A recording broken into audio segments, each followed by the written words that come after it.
Yeah, Kadama TV olwaleero tugenda kweyongerayo twagala kumanya lwaki Abawarabu bano bacunya nnyo Bakadaama. Lwaki Abawarabu bakuba Bakadaama? Nsonga eva ku ki? Tuyinza okuba tulowooza nti abantu bano bakuba Bakadaama naye nga ensonga erina w'eva.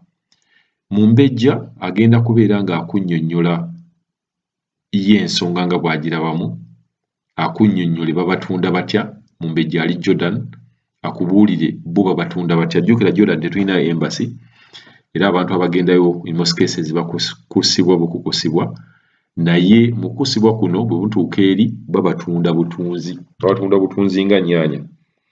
So agenda kutulaga ensonga ye lwaki asuubira Abawarabu bano beeyongedde oba batulugunya abantu bwe babeera baagula, era agenda kukulaga nti buli muntu yenna agenda e Jordan n'ensi endala nga Oman, kale abasinga katugambe abasinga bagule.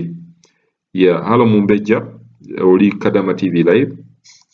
Baganda assalamu alaikum wa rahmatullahi wa barakatuh. Mujebale emirimu femunanga ab'e Jordan. Ekirungi kye tulina bannange mikwano kiikino, ssente ezaffe tebazitema kinene, tebazitema kinene.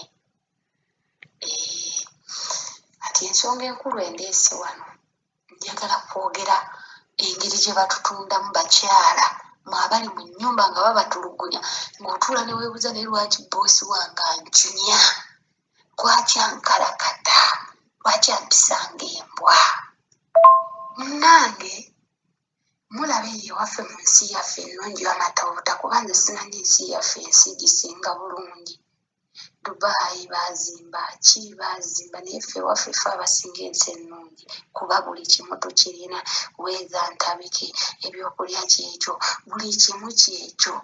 Obuzibu bwe tulina tituli bagagga nnyo, naye ssente zaffe tezizitowa. Kaakati nze nanyumyako ne bakama bange ne mbabuuza, mutufuna mutya? Kuba nze ndi mukazi mujagujagu, ndi mukazi anyumya bwe mba njagala, ndi mukazi asirika bwe mba nsazeewo. Nze era neewuunya omwana agamba nti nze asobola okunyiigira Omuwarabu. Kituufu, kuba buli muntu alina enkula ye, nze simanyi kunyiiga nnyo. Kale agenda n'azinobesaako ne zinoba, naye sisobola nze kunyiigira ddakiika 10 bannange, kiba kinene.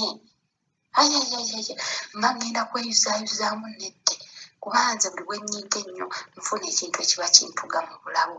Kati ekyo nakitegeera nti kizibu kyange sinyiiga.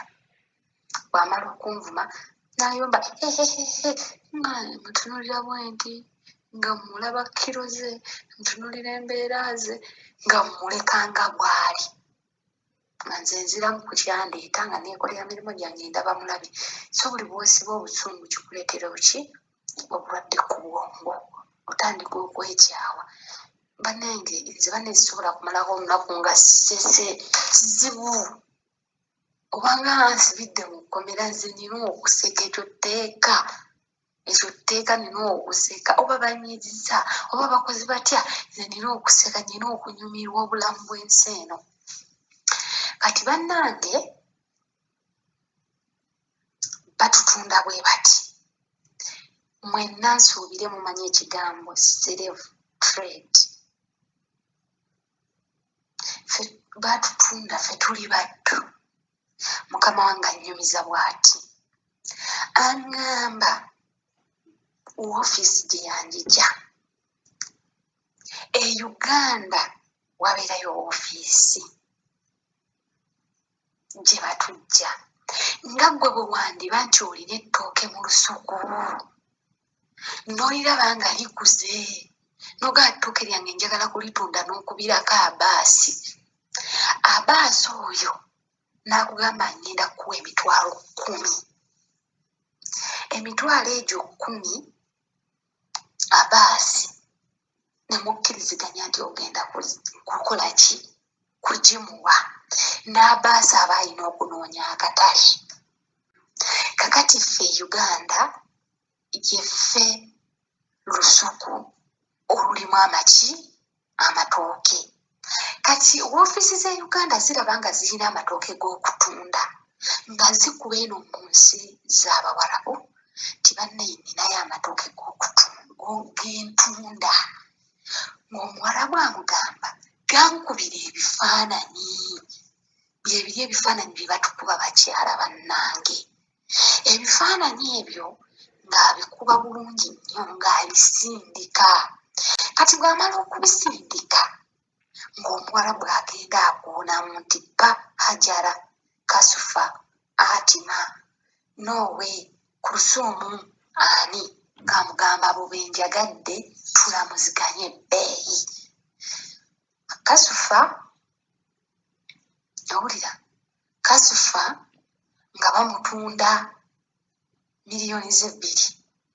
Hajara kisinziira ndabikayo n'Omuwarabu gy'aba akusuubiddemu ng'akutunda yonna n'ebbeeyi gy'aba akutunze.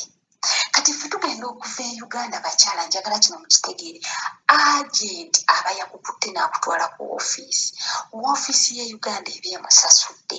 Kati agenti baddamu ne banyigiriza ffe bafala. Munansonyiwa nze siyinza kwejjamu kuba nange ndi ffala. Kati n'akugamba bw'onaddamu n'ogenda n'okola ojja kumpaayo 5. Kyokka mu woofiisi gye yakutwala e Uganda bamuwa ssente ne bamumalayo. Kati zino zaawuza bw'onaaba okoze omwezi ojja kuzimpeereza. Bannange tugenda okuva e Uganda ng'ennyonyi baagisasula, baakusasulira emmere, baakusasulira yerobuuku, baakusasulira paasipooti, buli kimu baba baakisasula ne visa. Eno woofiisi y'eno eba yabisasula. Kaakati bagenda ogiweereza ekintu kyayo eky'okutunda nga kisasule. Kati bw'otuuka ku woofiisi, ono wa woofiisi y'eno aba yamanya dda nti yagula Hajara Atima Kasufa ani era bajja olunaku bwe ruti. Kakati ng'addira naye ebifaananyi bye yagula ng'abiteeka ku mutimbagano. Kati abantu ababa mu nsi eno nga nabo bagenda balondako. Nze njagala afisa ng'amugamba tulamuziganye nti oyo wa bukadde 6 bw'oba omunona olunaku bwe ruti lwatuuka era ogenda okutuuka ku woofiisi nga bakunona. So ono wa woofiisi y'eno mu nsi z'eno etali ya Uganda aba yakutunda dda ssente emiliyoni ze 7 oba 6. Kati bw'otuuka mu nju n'olyoka olebera bakugamba yambuka kalina emyaliro 3. Ayi nnyabo sikisobola. Omuwarabu agamba ku miliyoni zange 7 ze namusasula kamuntu nyakitegeere nja kumukuba. Nga bakuba nga basamba nga bakumba emmere nga bakola biki kubanga ono wa woofiisi y'eno eyakugula e Uganda tagenda kufolowinga nti omwana bamukuba oba alya oba anywa. Ye kasaba mala omuwakake bwe taddamu kulowooza nti waliyo omwana gwe natunda. Aba takyakujjukira, akusigaza wali mu likodi. Bwe baba tebakuzizza tebimulya. Okitegeera? Muwuliriza bulungi mikwano. Kakati bw'ogamba ayi nze mukama wange nziza ku woofiisi ng'akuzaayo olutuuka ng'agamba bannange nze omukozi annemye mumpeemu omulala. Mba temumpa mulala, mukozesezza ebbanga lye nali naakamutwala oba emyezi 6, mukozesezza emyezi 6, munzirize baalansi wange. Kati owa woofiisi bw'aba talina baalansi y'ensonga lwaki aba akukaka ng'akugamba ddayo kole ddayo. Wulira, kati bw'oddamu eyo ennyumba ono kwe kufuna chance n'agamba olaba naawe gy'obadde weesiga bakulemesezza tebalina ssente za kunziriza kankucunye olyoke ompulire nga bacunya omwana w'Omuganda nga bacunya omwana w'omuddugavu olwa ssente ze batugula. Kakati ffe Uganda yeffe lusuku olulimu amatooke. Kati woofiisi z'e Uganda ziraba nga zirina amatooke g'okutunda nga zikuba eno mu nsi z'Abawarabu nti banne ninayo amatooke g'entunda.